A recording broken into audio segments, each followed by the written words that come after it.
Today, we're going to meet Aaron Walker, who grew up with very little and sold his company at the age of 27 to a Fortune 500 company. He was set for life. You'll be surprised at what happened next.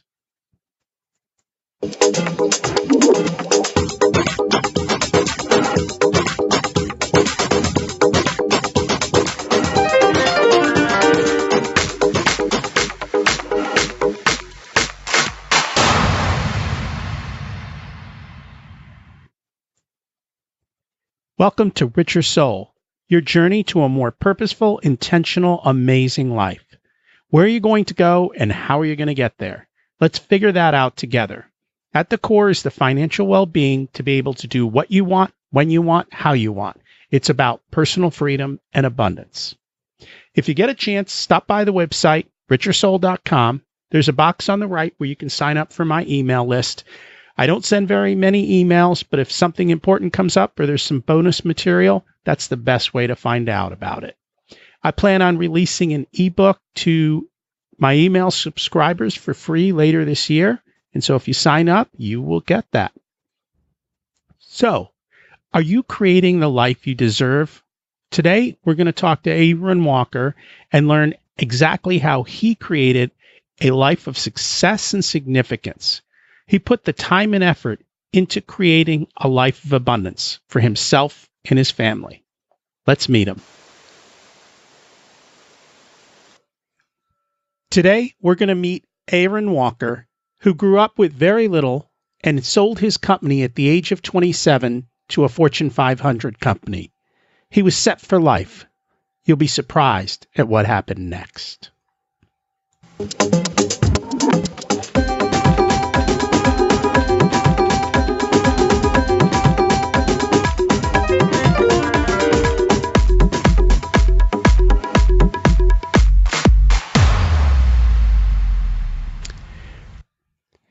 Welcome to Richer Soul, your journey to a more purposeful, intentional, amazing life.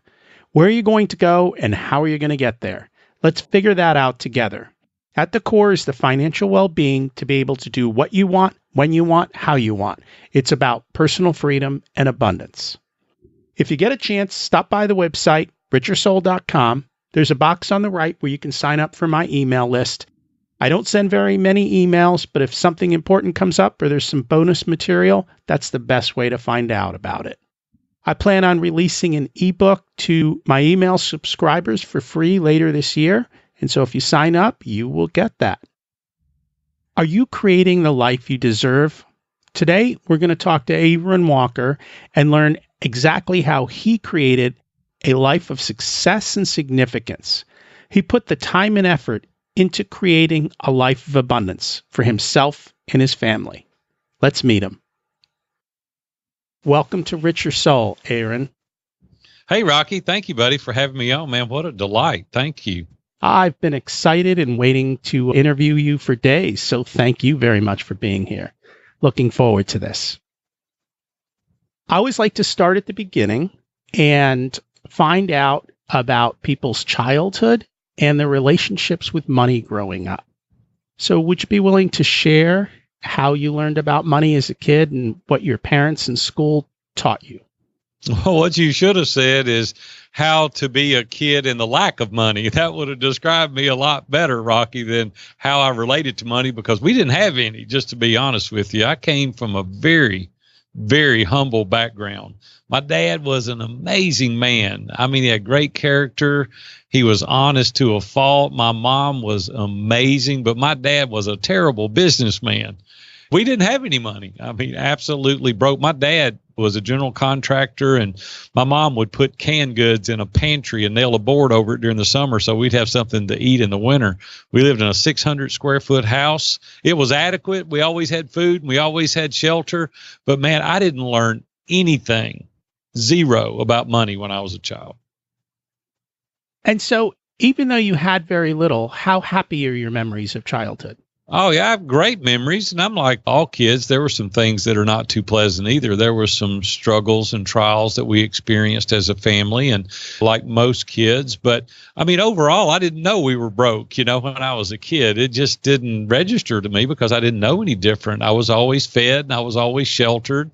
We always had clothes for school and those kind of things. But, we didn't do fancy vacations. We didn't do any vacations. We'd go fishing at the lake or something like that. And we'd go down to a place called Lyons Dairy Dip. It was a place on weekends we'd get an ice cream cone, and that was the extent of the entertainment.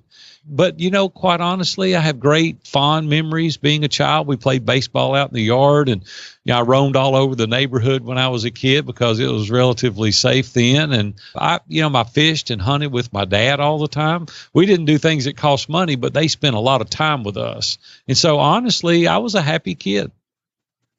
And that's great to hear. Thank you for sharing. And I think that's one of the things I think today people equate happiness with having money and spending money to have fun. Whereas the reality is you don't need to spend all this money on your kids for them to have an enjoyable childhood.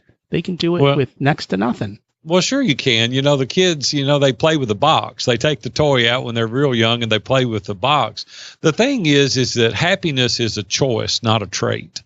And we've got to choose to be happy. You could have all the money in the world and you wouldn't be happy if you elected not to be. But I think the way that my parents helped us understand having happiness was spending time with us. And we did that ongoing. My dad never worked late. We would come home in the afternoons, and weekends we'd go hunting or fishing, and we'd spend time together. So as a result of that, I was a very happy kid. And that's what's important. Putting the time in to be there for your kid. So that's wonderful that he was such a great dad for you. You must be very proud of him. Oh, I am. We had our challenges. Don't get me wrong. I mean, when you're in a family, you have highs and lows, and there's valleys and there's mountaintops. But quite honestly, overall, relatively speaking, I was a happy child. So you started off, you didn't have much money. And within a short time, you had massive success. How did that all come about? Well, in the summer of 1974, I was 13 years old, and my dad asked me if I would help him remodel a local pawn shop. And I didn't even know what a pawn shop was. And I said, yeah, I'll be happy to. If I can make some money, I'm all in. So I spent the summer helping my dad remodel this health salon and turn it into a pawn shop. So I met the owner right before he opened, and he was 23 years old, the guy that owned the place, and I was 13 years old. And I went up to him and I said, listen, I go to school just down the street. I would love to work here after school and on Saturdays to make some extra money. He said, what would you do? I said, I'll do anything you want. I'll sweep, I'll clean up, I'll wipe these showcases off, put up inventory, whatever you want me to do, I'll do. And he said, you're hired. And I thought, well, that's the shortest interview in history. I mean, the guy hired me on the spot. I was making $1.70 an hour. I thought I was lighting the world up. And I did. I'd work for 2.5 hours every day after school, worked all day on Saturday. And by the time I was 15 years old, I discovered I had fell in love with that business. I love the people. I love dealing with different merchandise. It was something different every customer. And I thought, I love people anyway, and I want to do this. So, Rocky, I went to summer school and night school for 18 months. I had enough credits to graduate high school at the beginning of my junior year of high school. I met a couple of guys that had a lot of money because I didn't have any. And I went up to them when I turned 18 years old, and I said, why don't we open our own pawn shop? Make a long story short, they agreed to do it. They owned the 21st largest insurance agency in the country at the time. And they said, hey, we've checked on you. We believe in you, and we're going to do it. We formed a partnership. They gave me a checkbook, had $150,000 in it, and they said, go open it. And I'm like, I look back now and think that was insane to think that two businessmen would do that. Well, we had borrowed the money. They said, we've got the money, but we're going to get you to sign the note at the bank. And I did. I didn't have anything to lose. I might as well sign the note. And I went to Charlie Wheeler, a guy here in Nashville, negotiated a lease, opened a store. I got married a year later. Robbie graduated from high school, my high school sweetheart. We got married 2 weeks out of high school. Once she graduated, she was a year behind me. And then we started pouring our life into that business. We worked day and night. We said, we've got a delayed gratification. We can't screw this up because neither of us have any money. We may never get this chance again. So, Rocky, we started pouring all the money back into the company. Rather than increasing our salary, we poured every dollar back into that 10-year loan, and we paid it off in 36 months. So we're 21 years old. We have a paid-for business. And then I repeated that 3 other times. And by the time I was 27, we had amassed 4 stores, and I sold out to a Fortune 500 company in Fort Worth, Texas. And I was basically through at 27. That's impressive. So I have a question. How did you have this drive as a kid? Where did that come from? Because most of us parents are looking around going, get up, go do something, go outside. Yeah, I started working when I was about 9 years old. That my next door neighbor delivered meat, and I would ride around on Saturdays and deliver meat. And there was a little convenience store in our neighborhood, and I'd go down there and stock the shelves and help them when I was 9 or 10 years old. And I wanted to make something of myself. I wanted to be able to do better than we had done as a family. I just had a great amount of desire and ambition. But I had it for the wrong reason, quite honestly. I'll just be very transparent with you. I watched my dad during the winter have to sweep the snow off of a roof to re-roof the house to get enough money to feed us. And it gave me a sense of motivation of not running to something, but from something. I said, I don't want to do that. I don't want to have to do that. Whatever I've got to do, I don't want to have to work that hard physically. And so for the first few years, I was working so I wouldn't have to work that hard physically. I said, if I ever get an opportunity or a chance, I just had an inordinate amount of grit and determination and perseverance. My mom had a saying when I was little. She would say, can't, couldn't do it, but could, did it all. And she would say that to us all the time. And it made me mad as a kid. She would not allow us to say the word can't. She'd say, you might not be able to do this, but you're going to try. Well, as a result of her pushing me to try things, I was successful at it. So it gave me a lot of self-confidence. As I got older as a teenager, I became very confident in the things that I was able to do because my mom instilled in us that you've got to try, at least try. You may not be successful at it, but at least try. See, the failure is in not trying, not in not succeeding.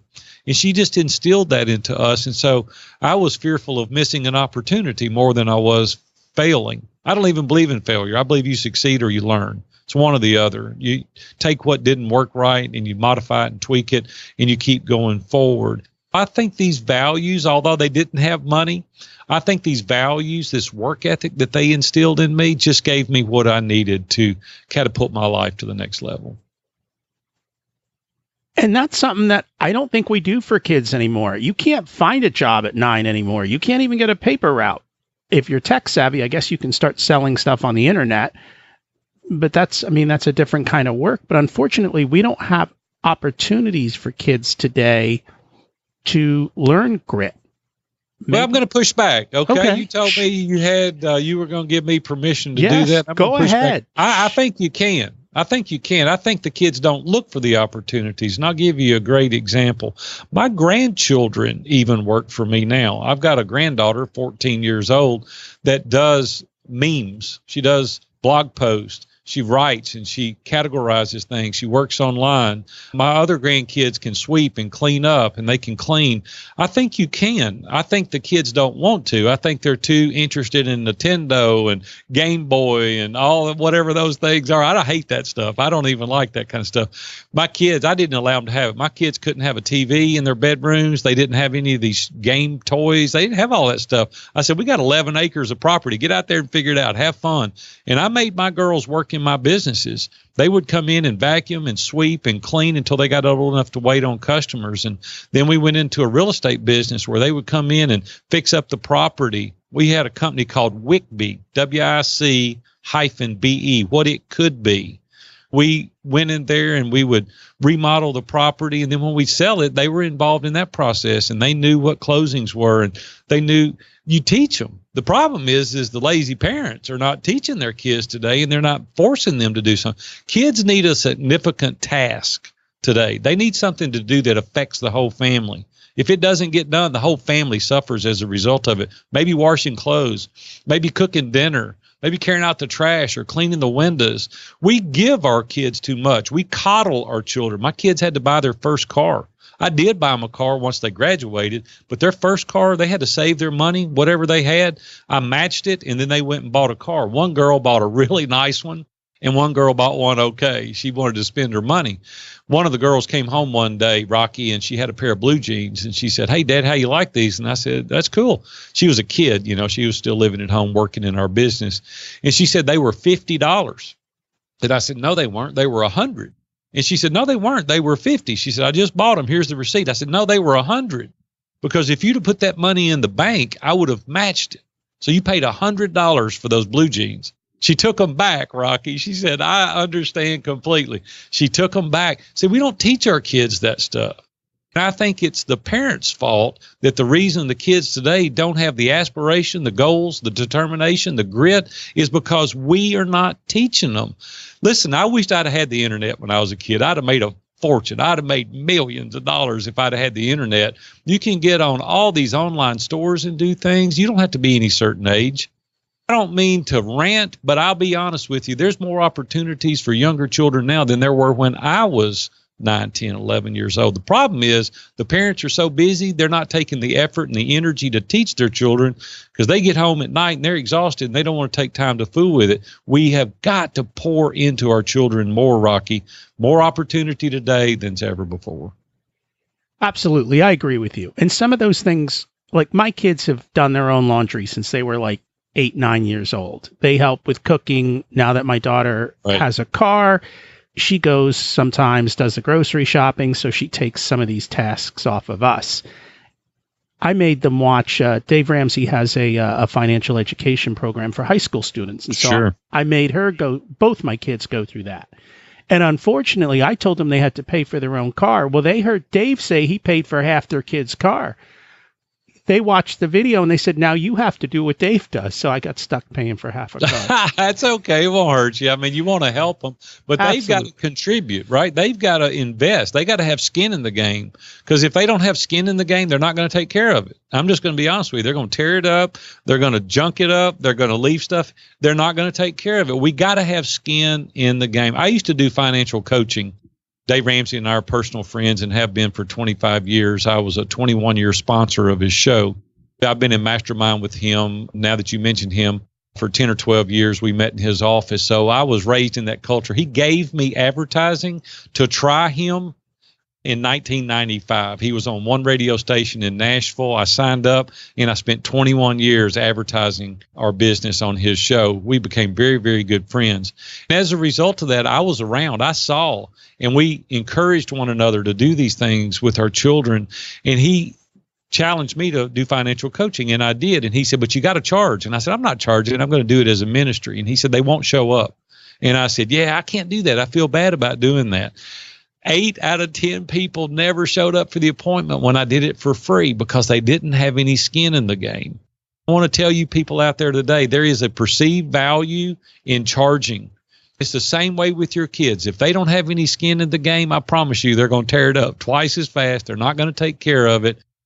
When I turned 18 years old, I was living at home. My mom said, "You're going to start paying $125 a month rent." I said, "You got to be kidding." And she said, "No, we don't need the money, but you need the practice." And I said, "Well, if I'm going to do that, I'm going to move out and get married." And that's exactly what I did. But my point is my parents knew the value of making me have skin in the game. Parents, make your kids have skin in the game. Don't coddle them. Don't baby them. Let them have skin in the game. Absolutely. And I don't have to mow the lawn anymore because my kids do it. So it works out well. That's a benefit of having those kids, isn't it? It is. They do a lot of stuff. They actually help a lot with the podcast and the website as far as editing stuff and helping me get things done. So they're involved and they're learning. They're just not moving it at the rate I want them to move, which is light speed. But little by little, they're getting there.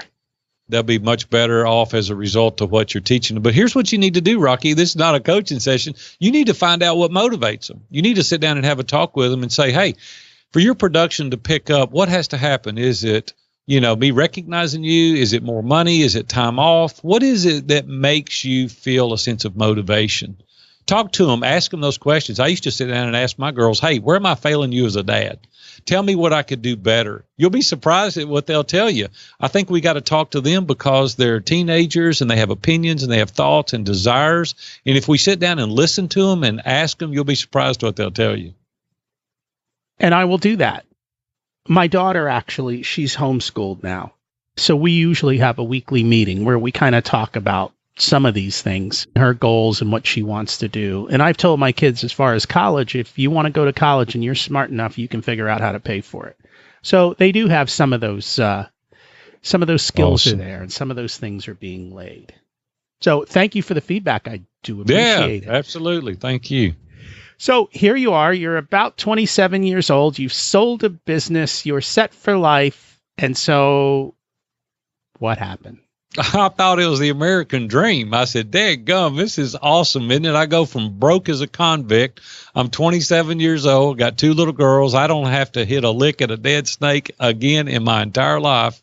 And this is amazing. And it was for about 90 days. And then, Rocky, I was bored out of my mind. My wife woke me up one day from a nap. It was about 18 months later. And she said, listen, you've gained 50 pounds. You're getting in the bed in the middle of the day. You're bored out of your mind, and I did not sign up for this. And I started laughing. I said, what do you mean to do? She said, I don't care. Get a job, go back to work, start another business. You got to get out of the house. So I went back to the company that told me I would never own it and bought 50% of it, went in partners with the guy that I used to work for when I was 13 years old, and we took that business 4 times the size it was over the next decade. That was an amazing ride, Rocky. I worked 3 days a week. My partner worked the other 3 days, and I mean, we rocked it. It was amazing. Built a new facility, hired lots of employees, and we quadrupled the business. But I'm going to tell you something, man. August 1st, 2001, I was headed to the office. It was a Wednesday morning, 7:30 in the morning. It was hot in Nashville. It's muggy and hot in August in Nashville, and I'm headed to the office. And a guy named Enrique was crossing a 4-lane highway to catch a local bus, and he didn't look my way, and I ran over and killed a pedestrian. And, man, you talking about your life coming to a screeching halt. I'm like, oh, my goodness. Surely it's not what I'm thinking. And I didn't want to turn around. I veered off the road and stopped real quick, and I was scared, Rocky. I didn't want to turn around and look. I grabbed my cell phone and I jumped out of the car and I turned around and looked. Cars were stopping everywhere. It's a 4-lane highway, 2 going north, 2 going south, and people were jumping out of their cars. And I looked and there was this guy face down laying in the street. And I said, God, please don't let this be what it appears. I mean, please let him be okay. I grabbed my phone and I'm trying to dial 911 and my hand is shaking so hard I couldn't dial 911. Finally got my composure, dialed 911. Police cars, ambulances came from everywhere. They got the guy in the ambulance, and he said, don't look good. He said he's alive, but it doesn't look good. 3 days later, on Saturday, they called me, and they said, Mr. Walker, unfortunately, Enrique didn't make it. And it destroyed me. I mean, it absolutely destroyed me. Robin and I talked about it, and we prayed about it, and I decided to sell the business. I said, I've been chasing money since I was 13 years old. I said, I've had immense success in a number of arenas. And I said, I'm done. I don't have the emotional energy to go through this. So I sold the business and I took the next 5 years off. I didn't do anything for 5 years. We built a new house. We traveled the world. I was grateful that I had a little resources that we could get away. You don't kill a pedestrian and get over it. God gives you the grace to learn how to deal with it. And he gave me that grace. If you've got something, a listener, God can give you the same grace to overcome whatever tragedy or obstacle or failure that you're facing. And he did that for me. So 5 years later, Robin goes, okay, you're getting fat and lazy again. It's time to go back to work. So I said, man. So we went in the construction business. We built high-end residents for the next 7 or 8 years, $1 million, $2 million houses, small commercial properties. And we took that business to number 1 3 consecutive years here in Middle Tennessee. And then I turned 50, something about that magic number 50, and I retired. I said, I'm done. And Dan Miller, 48 Days to the Work You Love, is in our mastermind group. And Dan looked at me and he said, "What are you going to do now?" And I said, "I'm going to the Caribbean probably and sit on the front porch of one of those little tiki huts, and I'm going to drink iced tea and relax." And he started laughing. He said, "That's the most selfish thing I've ever heard you say." And it really surprised me, Rocky. I'm like, "What do you mean?" He said, "You've owned 12 businesses." He said, "You've got 30 plus years of marriage. I just celebrated 37 years. And he said, you're going to go down there. It's like, hooray for me. I got enough money. Good luck to the rest of you." And I said, "Well, that's not what I mean at all." He said, "You need to start coaching." I said, "I'm not coaching anybody. I'm done." He said, "No, seriously." Dave Ramsey said, "Hey, come do Entree Leadership Mastery Series. I'll gift it to you." And I thought, well, that's a $10,000 gift. That's pretty cool. So I went and did it. Then I went to Innovate at Dan Miller's place. And Rocky, I loved it. It was amazing. Dan Miller texted me on my way home one night. We all live here in Nashville, not far from each other. And he said, "Aaron," he said, "the people were leaning in, listening to your stories." He said, "You've got value to offer. You need to really consider coaching." So Robin and I talked about it, and I agreed, and we started coaching. I got on a number of podcasts, started promoting my business, and now we have 7 masterminds that I facilitate on a weekly basis. We have national and international clients. I get to help ordinary men become extraordinary in every arena of their life. We focus personally and professionally because I want men in their entirety to be successful, not only at the office, but at home. And that's what I get to do every day now, Rocky. That sounds exciting. Very similar to what I do. I definitely understand. We're going to dig into some of these different areas. The first question I have, you've owned a lot of businesses and they've all been successful. What's the secret to success in business? Consistency. I can't even impress upon you the value of consistency. People tell me all the time when I'm coaching now, I'll suggest, for example, I'll say, "Hey, you need to write 3 blogs a week, and this is the topics, and try to make them search engine optimized, use your keywords," and I tell them what to do. And then in 6 weeks, we're talking again. I said, "Well, how the blog's going?" "Well, I tried it for 4 weeks and didn't seem to work well." And I'm like, 4 weeks? I wear shirts longer than 4 weeks. What in the world? I said, "Man, we got to get a plan. We've got to set out and stay with it. We can't just do it for a month or 6 weeks. If I can't invest energy and effort and the determination that I'm talking about over a 2-year period and stay with it, I don't even attempt it."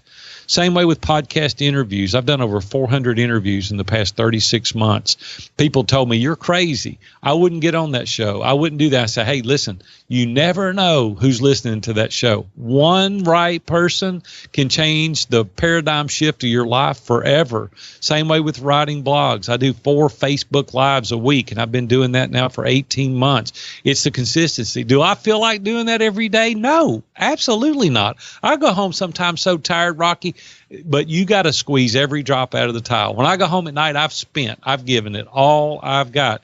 And then I get up tomorrow and I do the same thing. But the trick for us is we have a plan, and we have a written plan. I go to Chicago 4 times a year and meet with my COO. We spend 20 hours a day for 2.5 days putting the quarter together.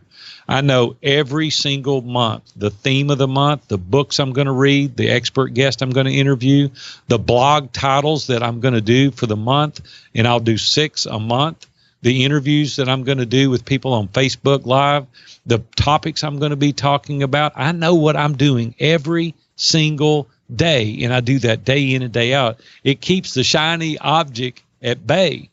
And then when you have that plan and you execute on it regularly, the consistency, hey, success is coming your way. There's some key points in there. You're not wasting your morning going, "What should I do today? What's most important? What do I want to accomplish?" You know what you have to do, and then you just execute. It does take that shiny object away, because that's what we all face is, "Oh, that looks nice. Maybe I should try that." When you've got a written plan and it's laid out, it is so much easier to just go execute like that. Brian Moran wrote a great book called The 12-Week Year. What you do is you focus on 2 tasks, 2 goals that you want to accomplish, and you write down the lead indicators, the tasks that you've got to do every single day. And you do that for 12 weeks. I'm convinced, because I have so many men doing that, that you can accomplish double and triple annually what you would otherwise, because it keeps you extremely focused. That is the success to business, is staying extremely focused, being an inch wide and a mile deep. The problem is everybody's an inch deep and a mile wide. The problem is that we're trying to do 15 things well, and you need to narrow your focus and become an expert. I tell everybody it's no different than going to a heart specialist. If I were to go to a heart specialist today, Rocky, and said, hey, I want to get my heart looked at, and he goes, oh, by the way, I'm a podiatrist also. I'm like, get me another heart doctor. I don't want a guy that works on my feet and my heart. I want a guy that specializes on my heart. That's why they can charge what they do. They're a specialist. What is the one thing that you need to do? What is it that you need to narrow your focus and be an inch wide and a mile deep? When you determine that, you'll be much more successful than you would be trying to do multiple things. I understand the concept, and I've had a struggle with this because throughout my life, I've gone to financial planners who tell me that they're going to look at me holistically and do all these things, but they tend to be exactly like that cardiologist. They do one thing and that's their entire focus. And no matter what that one thing is, that's the hammer they're going to use to solve my problem. But they don't look at you holistically. And even outside of the financial planners is finding someone to sit down and look at how all your pieces go together. Maybe that's just what a coach does, is to help you do that. And I'd love to hear your feedback on that. How do you find someone who can help put all your pieces together? Well, I think you can do that, but I think what it is also, I love multiple streams of income. I'm highly invested in real estate. I do coaching. I do masterminds, but I'm talking about at a time. I'm talking about extremely focused at a time, not forever, not one thing and you never do anything else. I'm talking about you need to be intentionally focused for a period of time to get that task accomplished. I do numbers of things. I coach. I have mastermind groups. I have a community. I'm invested in real estate. I own an e-commerce business, but I don't try to work on them all at the same time. I get something going and I get it perfected, and then I can go to the next thing. I'm not suggesting that you can't have but one job, one task, one focus. I'm talking about at a time. Thank you for clarifying. That makes it absolutely a lot clearer. And Sure. And that's true. If you have something you need to learn or focus on, go spend the time, get it down. In a sense, just make it an ingrained part of you, and then it's easy, and then you can continue to go do it. Absolutely. And you know how to do it. If you don't spend that immersion time, it'll take you forever to learn something. So if you need to learn something and you spent, and I know you talked about 12 weeks, but if I spent an hour a week trying to learn something, at the end of the year, I've got 52 hours into it. If I spent 2 weeks trying to learn that, I could do 80 hours and have a year's worth of success in 2 weeks, so to speak. Rocky, that's interesting that you said that. Recently, I heard a formula that I want to share with your audience that I thought was brilliant, and it's called the 30 times rule. They explained it to me, and what it is that there's a number of things that we want to do, but as an entrepreneur, you want to delegate things if you can. But where we get caught is that we never take the time to train to delegate. It's like, oh, it only takes 5 minutes. I'm going to go ahead and do it. But it's 5 minutes every day. And you do that day in and day out. The 30 times rule is that you should be willing to invest 30 times the amount of time that it takes you to do it to train somebody else. And then you're finished. And if you look at it from a time standpoint, it's a 750% annual return 1 year. And you get that time back. So now we either eliminate it, we automate it, or we delegate it. We are delegating things away that I can train other people to do, and I'm only doing what I can do. And I think that's one of those aha moments for a lot of people. I know that was an aha moment for me, in that you've got to learn to let go. When I first looked at real estate, I thought, oh, I have to do it all myself. And when we finally got going, I went in with the attitude that I'm not going to lift a hammer. Even though I can rebuild this whole house, I'm not touching it. I'm going to figure out how to delegate this all out and build systems and build people to do it all for me so that I don't have to. And we're at that point now where we don't even have conversations about color. We made a color decision 5 years ago. Keep going with it. It works. Until it doesn't work and it ain't broken, we're just going to keep following the same systems and formulas. So I think for a lot of people, that's an aha moment to learn to do what you just explained. Well, see, if you're trading time for money, you've just got a job. You don't have a business. Now you've created systems and processes. Now you've got a business. And so if you've got to be there to do it physically yourself and you're away on vacation, when you come back from vacation, you should have as much or more money, right? Not less. And oftentimes we just have high paying jobs. We don't have a business. So we've got to try to get away from it as much as we can. I exchange time for money now in my coaching, but there are other things that we're doing that allow recurring revenue that I don't have to be there. We have products that we sell. We have other groups. I have a COO that can run some groups. I don't physically have to be there. So you need to be sure that you've got a business and not a job.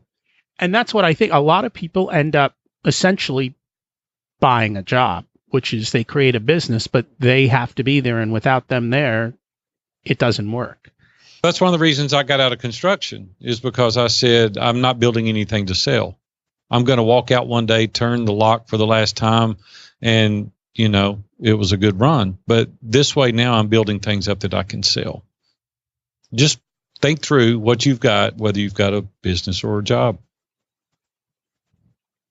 Thank you for sharing that. So you are part of a mastermind, and in your mastermind's got some amazing people in it.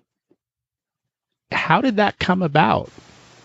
Yeah, we met for 10 or 12 years. We're not meeting now because we all had different things to do, and now other guys are leading other groups. And in 1995, as I said earlier, I met Dave Ramsey. And a couple of years after that, I saw him at a concert in Nashville, and he said, hey, I want you to join my mastermind. And I said, I don't even know what that is. And he said, just come to my office, 7:30 next Wednesday morning, and I'll introduce you to the guys. So I did, fell in love with it. Come to find out, it was the transformational piece in my life that has absolutely given me more success than anything else. And I'll tell you why.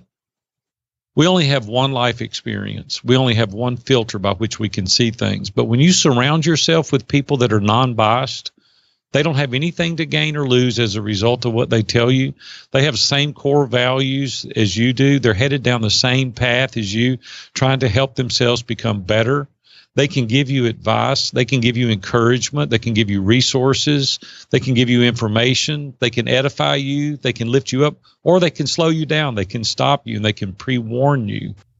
When you meet with those people on a weekly basis, year after year, they start learning how you think and why you do what you do, and they're able to encourage you on.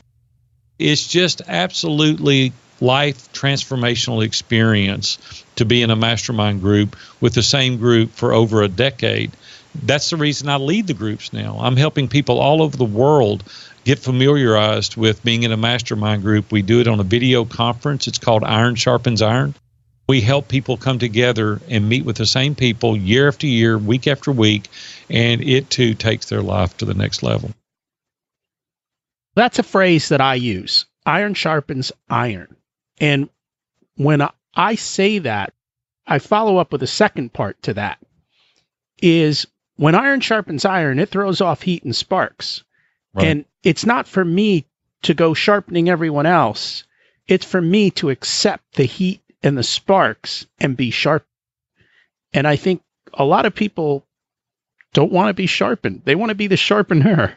But until you let people sharpen you and take feedback and learn to deal with the heat and the sparks, you're not going to get sharpened. I'd love to hear your feedback on that. No, absolutely, Rocky. You're right. If you're not willing to subject yourself to the scrutiny of other people, you would never make it in a mastermind group. Listen, isolation is the enemy to excellence, without a question. If you want to take your life to the next level, it is incumbent on you to get people around you to help you. You only see it one way. You only see it one perspective, and there's so many other ways to do it. We had a engineering problem at my house about a year and a half ago. We were doing an addition to the house, and I had general contractors out there and framers, and nobody could solve the problem. And we were standing in the driveway looking at the house. Nobody could solve it. And I was getting irritated. I said, man, I owned a contracting company for 10 years. Surely I can solve this problem. Nobody could solve it. 2 weeks later, I'm sitting on the patio at the back of the house, and I'm with a coaching client looking at it from a different perspective, and I solved the problem immediately. The problem was I was looking at it from the wrong perspective. It's the same way in our lives. It's the same way in our businesses. We feel like that we're right. Our perception is reality, but oftentimes it's not factual. And when you have other people around you and you can get the general consensus of the multitude, you put smart people in a room together, the IQ level goes to genius. But when you're alone, right, it's the coal syndrome. A lone coal will burn out quickly, but when there's others around it, it keeps it invigorated. It keeps it going. It's the same way with a mastermind group.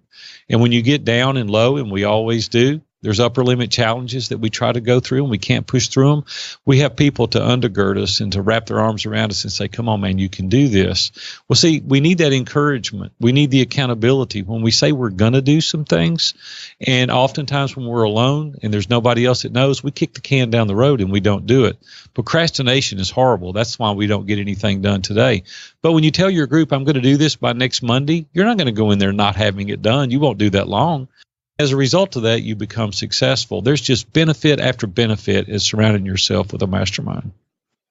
I guess it's important to get a mastermind that is in a similar place as you, going in the same direction that you're going. Absolutely. Yeah. I wrote another book called The Mastermind Blueprint, and it teaches you exactly how to build a mastermind group. And one of the key components is that it needs to be people of similar character. You can't have scoundrels in there that don't have the same values as you do. It needs to be people with high integrity, that are honest, that are really trying to live life in its totality. Many times we'll get in a situation to where we'll be around somebody giving us bad advice because they have no scruples, or they have no morals, or they have no value system. So I think you've got to align yourself with the right people, and you got to be very slow about doing it and very cautious. And once you get a group of people together that coincides with your beliefs, then you can meet with them on a regular basis. But I'd pick that group very carefully. Absolutely. You're the average of the 5 people around you. You want to make sure that those 5 people are the best that they can be for you. You also talked a little bit about coaching.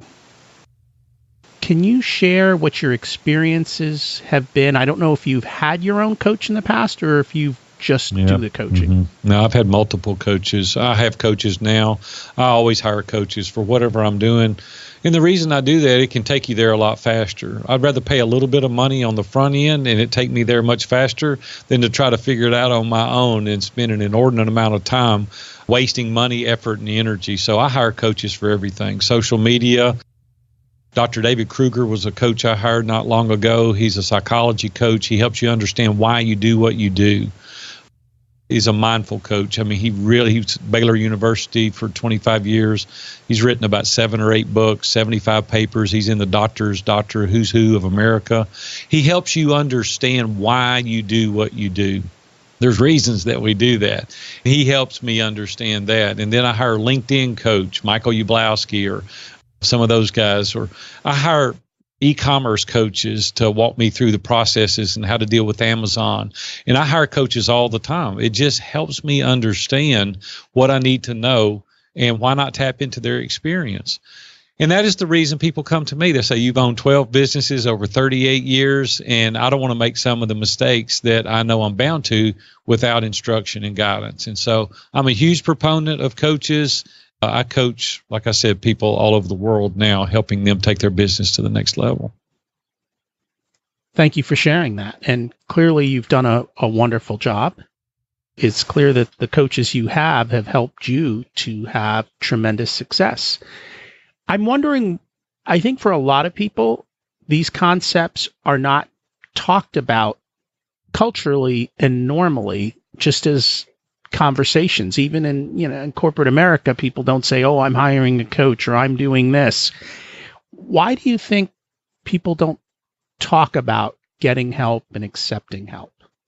Well, I think it's the arenas you run in. It actually is talked about at length, but it's only in a certain sect of people. Here's the problem. People don't want to admit they don't know. And be very honest with you, strength happens once there's great amount of transparency and vulnerability. If you're willing to say, hey, I don't know, and accept the help, but people put a wall around them, a veil, and they say, hey, I don't need your help. I can do this on my own, because they're embarrassed. They think, well, he's going to think less of me if I don't know this, or I won't get to the top. Or see, I'm a giver. I'm not a taker. And I want to surround myself with givers. People with that mindset usually are takers and not givers. I want to help you understand that if you want to go to the next level, you have to become a giver, because there's a natural reciprocity that comes back as a result of you giving. When we were in the construction industry, we started Master Custom Builder Council. We had the 10 elite builders in Nashville that were competitors, and we met the fourth Thursday in every month, and we shared best practices. We shared vendors. We shared subcontractors. We would build parade homes, give the money to charity, and we did this collectively. As a result of that, we got bigger discounts from the vendors because we were buying in bulk. It made us more competitive. We built more houses. We built friendships out of it as well. We raised money for charity. See, when you pool your resources and ideas together, you grow. In the last year we were in business, all 10 builders, we did $115 million in business because we pooled our efforts. Alone, we would have never done that amount of money individually, but collectively, you just see the abundance mindset, not the scarcity mindset.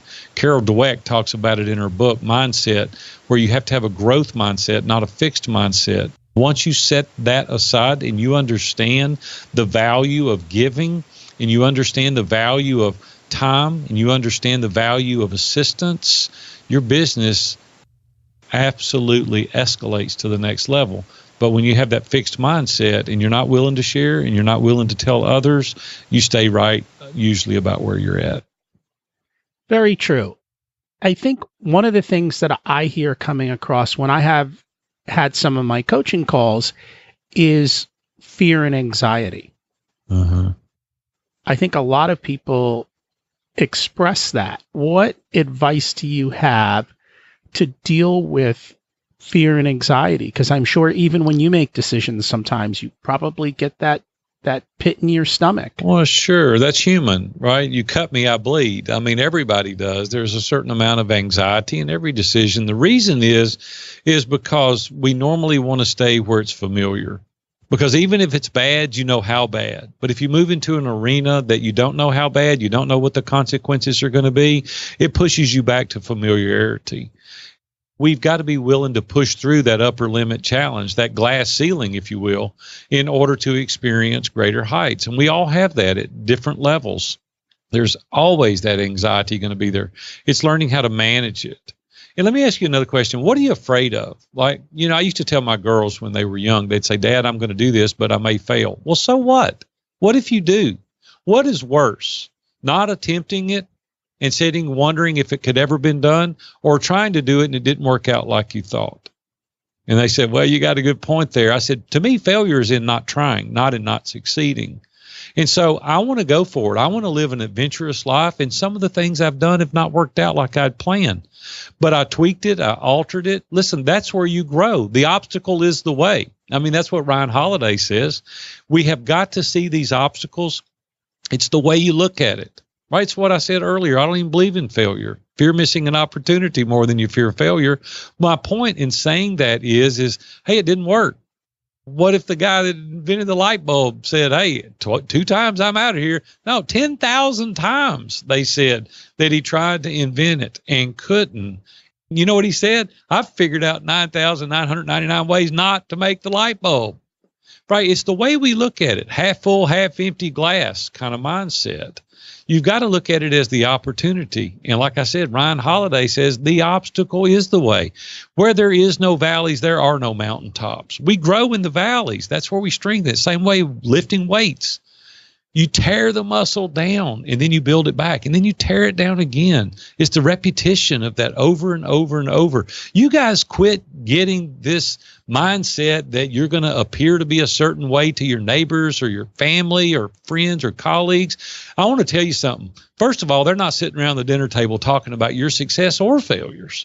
Me or you, either one, are not that popular. I'm just telling you, they don't care, first of all, yet we allow that to hold us back. We've got to get that out of our mindset and start living the life that God created us to live, and stop letting people tell you and dictate to you what you can and can't do. Man, go out there and go for it. And if it doesn't work out, pivot, turn, tweak it, and do it a different way. Absolutely. I talk about leaping with a parachute, which means go out and figure out how to take that step, but make sure and figure out a way to do it that you don't crash and burn horribly. Yeah, you don't want to bet the farm. I'm not suggesting that at all. I'll risk 25% of what I've got in a new venture. I'm not going to put it all on red in Las Vegas. I'm not going to roll the dice and put my family in jeopardy. I'm not suggesting that at all. But you do have to be willing to risk a certain amount of what you have, because where there is nothing ventured, there's nothing gained. And the people that are willing to have great ventures and greater input and investment, there are normally larger returns. And so we've got to get off center a little bit and be willing to venture some of our investment. I totally agree. I think that's hard for a lot of people, but I guess that's where the power of having a coach or being part of a group or having someone behind you to help push you and encourage you and support you as you do that. So building a team of people to help you achieve the success that you want to achieve.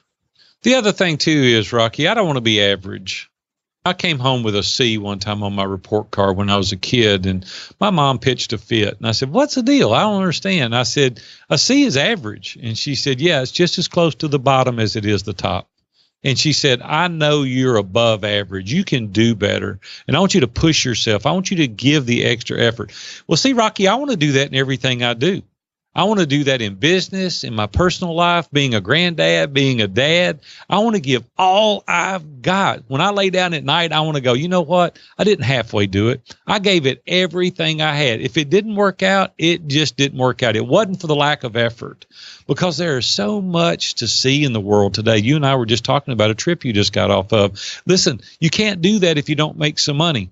And you can't do that if you don't work hard and invest and strive and pour yourself into that. I don't want to be average. I don't want to sit there on the sideline and just rock through, don't take any risk, and you get to the end of your life and you die, and they give you a wristwatch and thank you for your 50 years and say, "Hey, sit in the rocking chair and rock out the next 10 years. That's not living. That's existing. And I don't want to do that. And I want to encourage the listeners today, if you've got that side thing you've been working on, work diligently on it. Work hard on it. It's worth it. I don't want money to own me, but I want to have enough money to be able to do the things out there and see this world that God's created. I want to experience some of those things in life. Quit being average and go for it. Thank you for the encouragement. I truly appreciate it, and I'm sure the listeners do as well. It takes quite a bit of grit to be able to do that. And I don't know, is there a way to teach grit? Well, yeah, we talk about that a lot. I think that it's a choice like everything else. To say that you're born with certain traits and not others, I think we choose.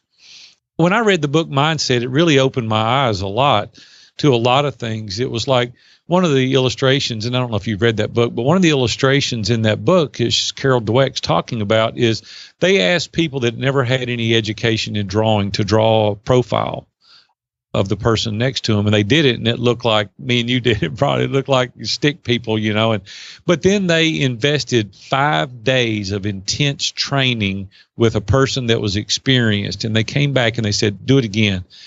They showed the picture of that, and it was remarkable. And see, the problem is we don't get the training. We don't get the education. We don't get the teaching that is available out there to us today. And we just say we can't do it.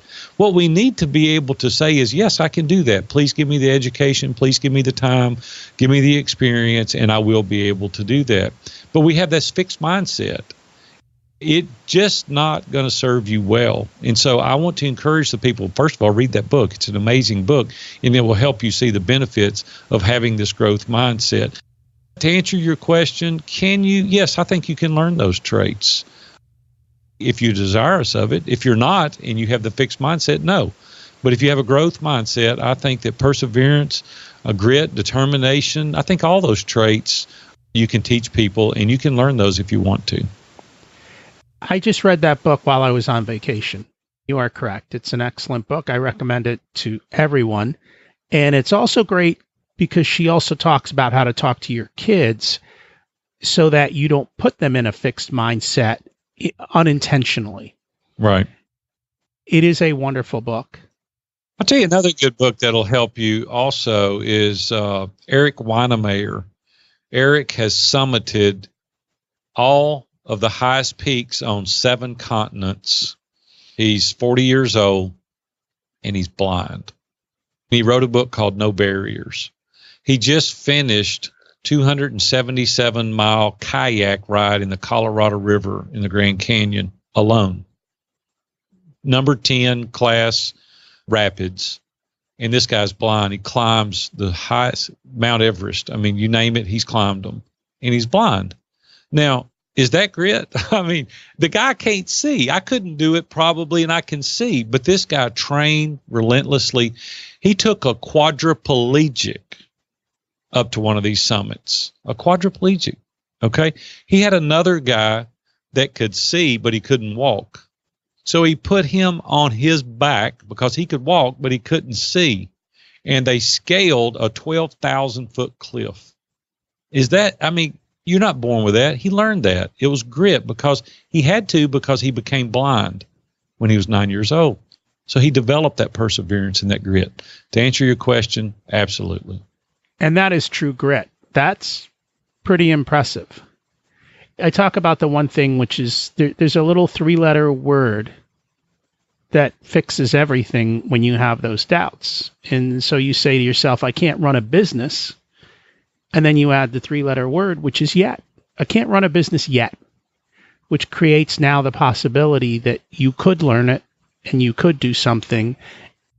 Once you do that, then and you open your mindset to say, I can do this, then the possibilities exist and you can go forward and do them. Rocky, I'll tell you the missing component, though, for many people, and they've yet to discover this, and I use this analogy. If you had let's just pretend like this is the World Trade Center, 2 100-story buildings. And I put a board across the top, and I said, hey, Rocky, for $10, I want you to walk across this board. And you'd be like, what? You're crazy. We're 1,000 feet in the air. There's no way I'm going to do that. But if I set one of the buildings on fire, and I put your son on top of that building, and I put that board back across it, and it said, Rocky, it'd be like you would take off. No amount of money would keep you from running across to save your son because you had a greater purpose, right?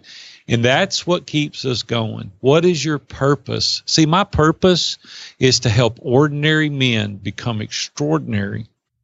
Every night I lay in bed and think of different ways that I can do that. When I'm coaching, I see people that are no longer addicted, or I see people that are doubling their businesses, or I see people that have gotten off of substance abuse, or I see people that have strengthened their marriage beyond anything they could have ever imagined. And see, the purpose is it's edifying and encouraging these other people. Passion will not keep you there. Passion will get you started, but only purpose will keep you there. At the core is your purpose. You have to know where you're going and why. And once you do, everything else, I think, becomes much easier, because once you know where you're going, then it's just a question of, well, what are the things that I need to do to achieve this? It also helps you to get rid of that shiny object syndrome, because you say, oh, that's not part of my purpose. I'm working on my purpose, and this is the direction I'm going. And then you can once you are public about it, you tell people where you're going, all of a sudden the universe kind of starts handing you opportunities and help to be able to achieve that purpose. Without a doubt. You've got to find your purpose. Otherwise, you're going to be bouncing around from one occupation to the next with a sense of discontentment. You must find your purpose. Thank you for sharing that. As we start to wrap up, is there any other wisdom that you think everyone should know? Well, just what I talked about earlier with the mantras that I shared, just develop a mindset that you can. Stop being afraid.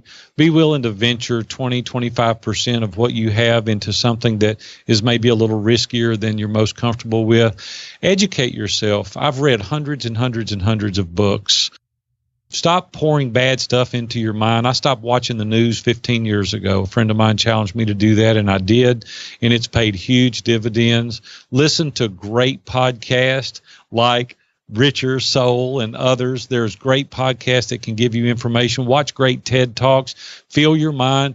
Get people around you that edify you. Get the naysayers out of your life. Get those people like we talked about, because you are the average of the 5 people you spend the most time with. So surround yourself in your inner circle with the right people. And man, when you do that, I'm telling you, your life is going to be adventuresome like you've never experienced before. Thank you for sharing that. I think that's most helpful. If people would like to find you, what is the best way for them to connect with you? I'm pretty easy to find online. Just go to viewfromthetop.com. All of our social media platforms are there. I love to hang out on Twitter at VFT Coach. Follow me on Facebook. I'd love to have you there as well. We've written a book recently called View from the Top, and if you'll go to viewfromthetop.com/book, you can buy it there. Or if you're out and about, all the major bookstores, Barnes & Noble, Books A Million, Target, Walmart, they're in 190 airports around the world right now. You can pick it up there. Very easy to get. Amazon, you can go there. It's View from the Top by Aaron Walker, and I'd love for you to check out my book. I encourage people to do that. If they found value with what they've heard today, that's a great way to say thank you and to give back. Thank you very much for being here. I appreciate you spending your time. It was Thanks, wonderful Rocky. chat. I loved it, man. Thank you for having me. It was an honor. See you, buddy. Thanks.